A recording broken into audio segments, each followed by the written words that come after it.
ভাই ওই দিকে দুটি কলা পড়ে গেল। ওই দুটো কলা থাক, আমরা তো না পরে ভাগ করে নেবো। তুই এগুলা দে।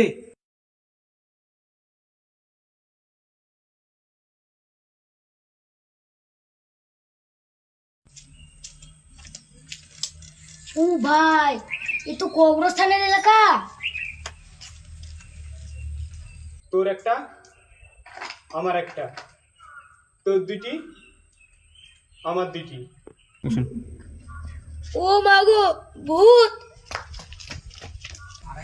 ভাই, ওইদিকে ভূত আছে। হাট পাগলা, ভূত টুট বলে কিছু হয় নাকি? আমি সত্যি বলছি। চ ধেনি দেখি।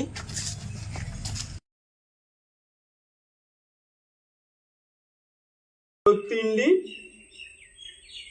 আমার তিনডি। ভাই তাহলে পেঁচকা দুটি কি করবি? তোর একটা, আমার একটা। ওরে বাবারে, ভূত রে, পালা।